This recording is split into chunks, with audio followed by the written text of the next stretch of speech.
están? Bienvenidas y bienvenidos a su sesión de lengua materna para sexto grado en Aprende en Casa 2. Y ya contamos aquí con la presencia de la maestra Gaby Rivas. Bienvenida. Gracias, María. Es un placer estar contigo y también poder enviar un saludo a los estudiantes de sexto grado que nos están acompañando en esta clase de lengua materna español. Perfecto. ¿Y qué vamos a ver el día de hoy? El día de hoy, María, vamos a hacer un repaso de la autobiografía y biografía, estos contenidos que hemos estado abordando de voz gramatical, conectores, orden cronológico, el uso de mayúsculas y de los puntos. Nuestro propósito es que tú aprendas a utilizar el lenguaje como un instrumento para comunicarte, pero también para aprender. Perfecto. ¿Y qué materiales vamos a utilizar de una vez para irnos previniendo? Vamos a necesitar tu libro de texto, un cuaderno y algo con lo que puedas tomar nota. Muy bien. ¿Y cómo vas, María, con tu autobiografía? Pues voy muy bien, aunque he de confesar que me da un poco de pena todavía leerla. La leí enfrente de mi mamá, que pues ella formó parte importante de este proceso de mi autobiografía. Y leerla frente a ella me costó, me puse muy nerviosa. Pues mira, María, precisamente el propósito de esta sesión es que tú emplees el lenguaje para comunicarte de una forma adecuada, ya sea escribiendo o leyendo tu autobiografía y que sigas aprendiendo. Por eso vamos a hacer este repaso, pero también vamos a seguir compartiendo la lectura de la autobiografía de José Clemente Orozco. Muy bien. Es el segundo fragmento y lo vamos a concluir el día de hoy. Entonces, vamos a empezar. Dice, autobiografía José Clemente Orozco. La revolución seguía su curso. Se levantaron contra Victoriano Huerta varios caudillos a la cabeza de 20,000 generales. Estos seguidos de muchos miles de soldados, tras de los cuales iban sus mujeres y sus hijos, es decir, el pueblo en masa. Los caudillos más prominentes eran Carranza, Villa y Obregón en el norte y Zapata en el sur. Carranza quería mandarlos a todos. Villa no se dejó mandar y Zapata tampoco. Después se pelearon entre sí los 4 caudillos, no sin antes acabar con Victoriano Huerta. Obregón acabó después con Villa en terríficas batallas. Los cañonazos eran espantosos e irresistibles. Zapata seguía invicto, aunque bien escondido en sus montañas. Supe que el doctor Atl, habiendo combatido a Huerta por la prensa en Europa, había regresado a México disfrazado de italiano, sin la barba y hablando exclusivamente el idioma de Italia. Durante las hostilidades entre Obregón y Villa, este último venía con sus guerreros sobre la Ciudad de México y Obregón se disponían a evacuar estratégicamente esta ciudad. Cortadas las comunicaciones, los metropolitanos se hallaban muertos de hambre. No había trabajo y reinaba la miseria. Entonces Obregón ordenó que se repartieran algunos centenares de miles de pesos en bilimbiques, o sea, billetes que salían de las prensas constitucionalistas con más rapidez que periódicos de las rotativas, pero que no tenían ninguna garantía en metálico. Cada general imprimía su propio dinero. Fueron comisionadas varias personas para hacer el reparto, siendo Atl una de ellas. Y él a su vez nos comisionó a nosotros, sus antiguos compañeros, para ayudar en la tarea. El cuartel general de los pintores volvió a ser la academia y de allí salimos una mañana llevando cada uno gruesos paquetes de bilimbiques de a 10 y de a 20 pesos recién salidos de la fábrica. Yo tomé el rumbo de Coyoacán y me divertí por varias horas repartiendo dinero a las gentes que de pronto no se daban cuenta de lo que se trataba. Creían que eran anuncios, pero cuando vieron que era realmente dinero, se me echaron encima y al correr la voz del insólito suceso, cientos de gentes acudían para exigir su parte. Entonces huí hacia la plaza de Coyoacán a tomar un tranvía eléctrico.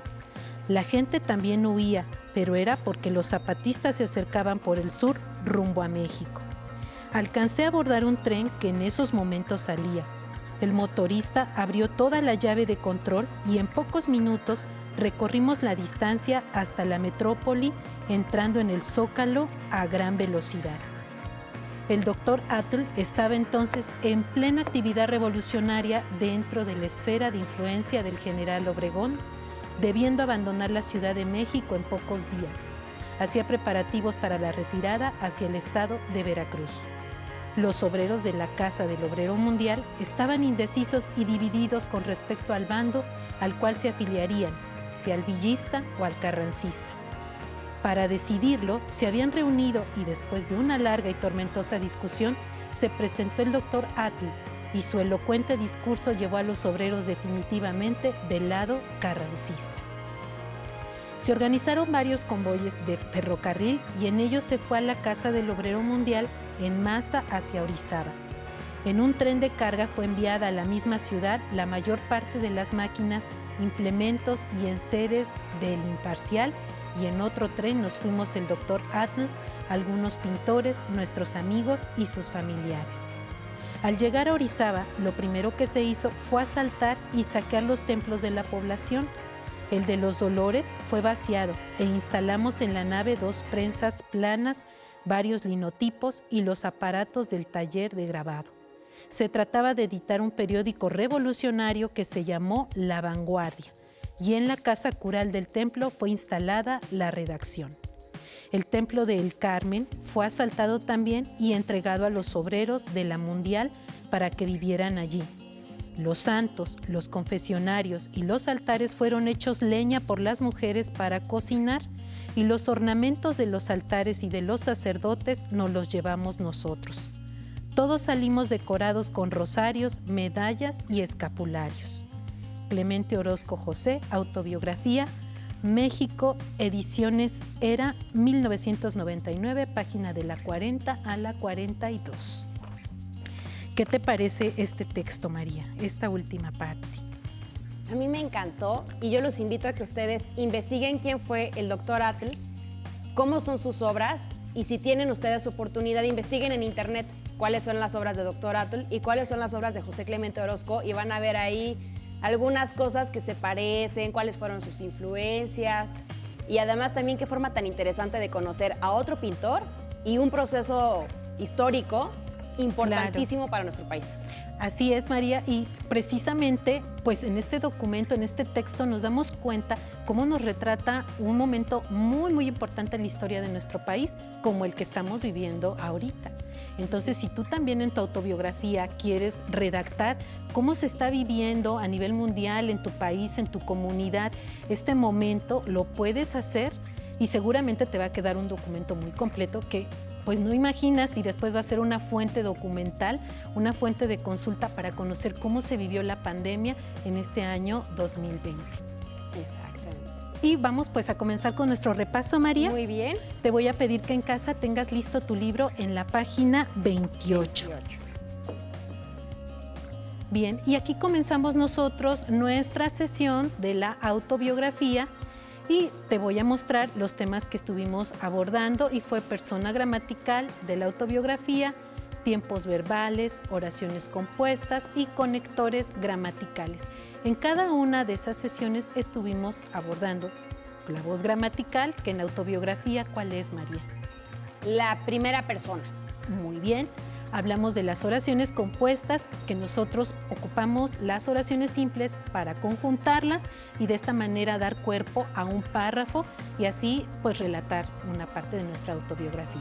Y los conectores también nos sirven de mucho para establecer precisamente esta coherencia, este orden cronológico que también lo vimos en la autobiografía. Y en la página 29 también abordamos otro contenido importante, y ese fue a través de nuestra línea del tiempo, y estuvimos viendo lo importante que es la cronología, llevar un orden en cuanto al desarrollo de los sucesos. Te sugerimos que hicieras tu línea del tiempo, como también ya se vio en historia. Recordamos la concordancia que hay entre la persona, el verbo, la voz gramatical, para nosotros poder determinar si estaba en copretérito, pretérito, y que existiera esa concordancia entre nuestro sujeto y nuestro verbo. Entonces también, si tú tienes la necesidad de revisar alguno de estos puntos, puedes regresarte a las páginas de tu libro o inclusive ver los programas del portal de Aprende en Casa 2, donde vas a conocer lo que comentamos sobre estos contenidos. En la página 30 también estuvimos estudiando otros aspectos de la autobiografía y ahí también estuvimos nosotros sugiriéndote que redactaras tu borrador y que a partir de la redacción de tu borrador revisaras en donde no había claras ciertas ideas para que las pudieras corregir, la ortografía también, los signos de puntuación, esos también los vimos al relacionar oraciones por yuxtaposición, el uso de mayúsculas en nombres propios, inclusive María nos compartió aquí una anécdota muy bonita de la manera en que eligieron su nombre. Entonces, también vimos en la biografía la descripción, y si tú quieres hacer la descripción del lugar donde naciste, de tu escuela, pues vas a tener que fijarte cuáles son los sustantivos propios para utilizar las mayúsculas. ¿Qué te parece, María? Todo esto que hemos visto dentro del tema de la biografía y autobiografía. Pues a mí la verdad me ha facilitado muchísimo empezar a escribir otros temas y otro tipo de textos. Entonces, entre más practiquemos, mejor vamos a poder escribir eventualmente. Claro que sí. Y vamos a hacer un ejercicio de repaso. Este ejercicio es muy sencillo y de hecho lo hicimos en las primeras sesiones cuando estuvimos viendo cuestionarios, preguntas abiertas. Y aquí tenemos un ejercicio en el que vamos a relacionar columnas. Entonces te voy a pedir que tú nos vayas ayudando también a relacionar estas columnas desde casa. Y vamos a tener aquí un plumón. Le voy a pedir a María que me ayude. Claro que sí. Y vamos a ir leyendo. Tenemos nuestro primer punto que dice, facilitan la lectura y la comprensión de textos. Los usamos cuando relacionamos las oraciones por yuxtaposición. ¿Cuál crees que sea la opción del lado derecho, María? Vamos a ver, tenemos persona gramatical, tiempos verbales, mayúsculas, oraciones compuestas. Podría parecer, pero nos está diciendo que nos ayuda a relacionar las oraciones. Entonces no puede ser las oraciones compuestas. Signos de puntuación, ese podría ser también. Y los conectores. Entonces, yo digo que son signos de puntuación. Muy bien, María. Sí, los signos de puntuación vamos a unirlo con una línea. Muy bien. Y pues ya dijimos que estos signos de puntuación, que son la coma, punto y aparte, punto y seguido, punto y coma, nos van a ayudar precisamente a relacionar nuestras oraciones, pero también cuando marcamos un punto y aparte, ya sabemos que hacemos una pausa cuando estamos leyendo. Tenemos la siguiente. Nos puede ayudar a diferenciar entre un texto biográfico y uno autobiográfico. Nos permite establecer concordancia entre el sujeto y la conjugación del verbo. Y esto lo vimos muchísimas veces y hasta pusimos unos ejemplos de que sonaba raro si poníamos yo estudiabas. Me acuerdo muy bien de eso. Entonces es la persona gramatical. Muy bien, María. Y aquí también en el texto de Andrés Enestrosa estuvimos viendo que aunque era una biografía de su madre, este texto donde se refiere a gran parte de su vida, también hacía referencia a algunos sucesos personales y ahí nada más es cuestión de checar la concordancia en el momento de conjugar los verbos. Tenemos la siguiente.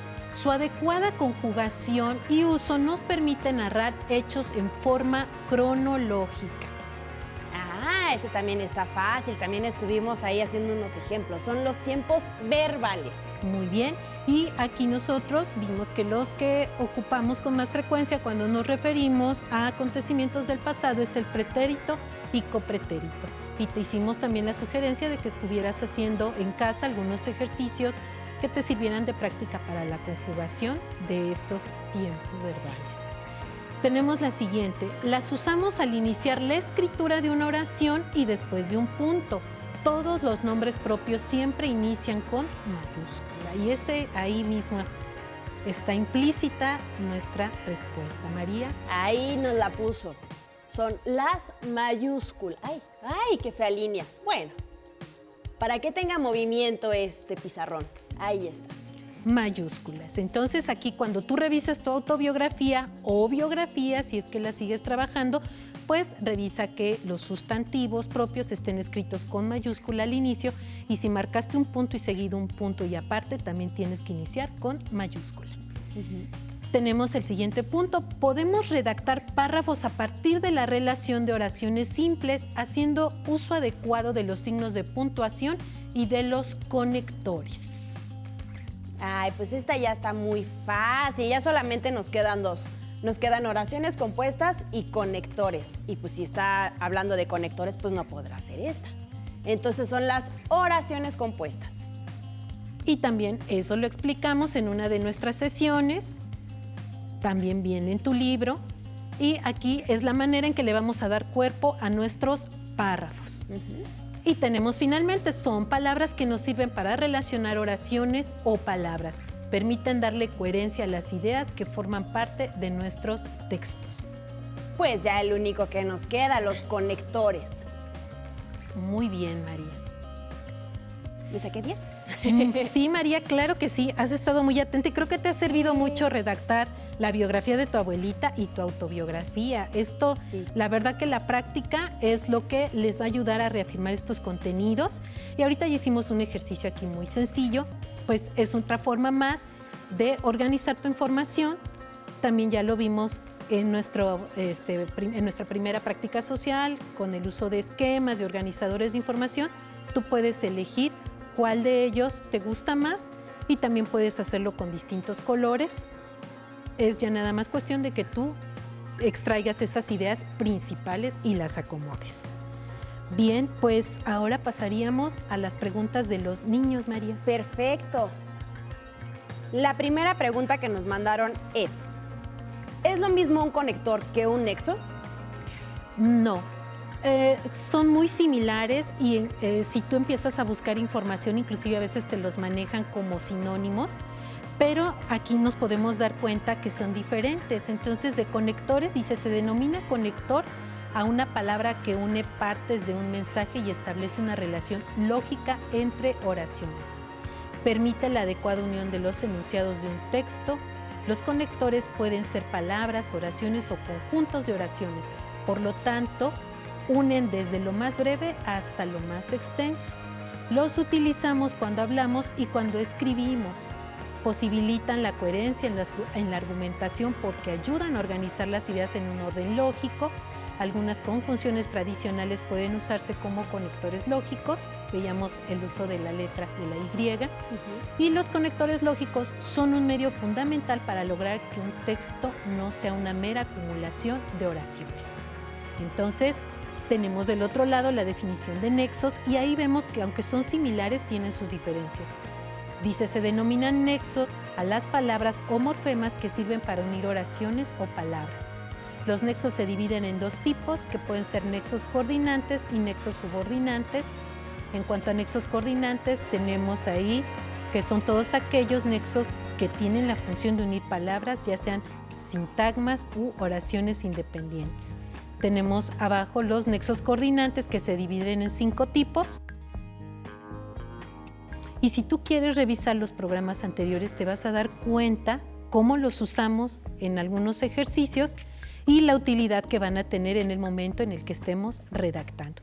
Entonces, yo lo que te recomiendo, pues es que tú primero hagas tu ejercicio de redacción, que lo leas y si tú notas que estás repitiendo mucho una palabra, y que a lo mejor ese conector ya lo usaste, por ejemplo, la letra Y, que es la que casi siempre utilizamos más, tengas esta opción de recurrir a tus nexos conectores y ver qué otra palabra podrías ocupar y sin que tu texto pierda coherencia o un orden lógico. Perfecto, espero lo hayan anotado todo. La segunda pregunta dice, me cuesta trabajo redactar textos. Además, pienso que mis ideas no son claras. Quisiera saber cómo puedo mejorar. Pues aquí ya lo hemos comentado, es con la práctica, pero sobre todo también María comentaba algo al inicio, que le da un poco de pena compartir sus textos o leérselos a alguien más. Entonces, creo que este propósito de compartir, de ver el lenguaje como un instrumento para aprender, debes de tenerlo muy en cuenta. Si tú escribes y le das a alguien a que revise tu texto, esta persona pues te va a hacer algunas sugerencias y tú vas a revisar tu texto y vas a ver en qué manera puede mejorar sin que tengas pena por mostrarlo. Muy bien. Y la tercera y última pregunta dice, ¿Debo aprenderme de memoria todas las reglas gramaticales para poder redactar un texto? No, no es necesario que memorices todas las reglas gramaticales. Aquí, como decimos, lo importante es que empieces tú a redactar, que te decidas a hacerlo. Cuando ya empieces a redactar, solito vas a verte en la necesidad de empezar a revisar, esta palabra está bien escrita, creo que aquí va una coma, o creo que aquí debería de quedar un punto y aparte. Entonces, vas a tener que recurrir a ello y de esta manera las vas a ir aprendiendo y te vas a ir acostumbrando a su uso. Muy bien. Pues a mí ya solamente me resta invitarte a que hagas la parte de la autoevaluación que también viene en tu libro en la página 31.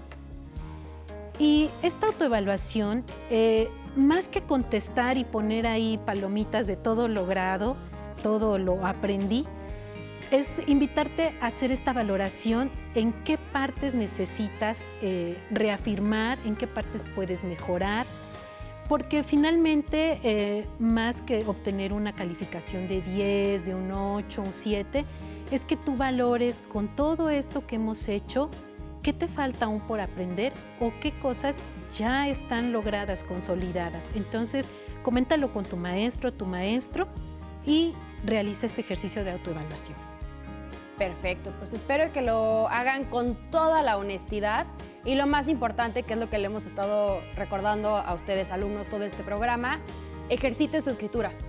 Claro. Esa va a ser la mejor forma en la que ustedes van a poder, pues no solamente mejorar sus textos, sino expresarse de la mejor manera y hasta cuando vuelvan a estudiar puedan pues tener mayor claridad de lo que están viendo, qué no. Sí. Les va a facilitar muchísimo el escribir. Claro. Tienes como ejemplos todas las lecturas que te hemos compartido a lo largo de este proyecto. Entonces, checa biografías, autobiografías y toma los ejemplos que te sirvan de ahí. Así es. Pues maestra Gaby, como siempre, muchísimas gracias. Hemos terminado con repaso, biografías y autobiografías y espero lo hayan disfrutado tanto como Gaby y yo. Hasta la próxima.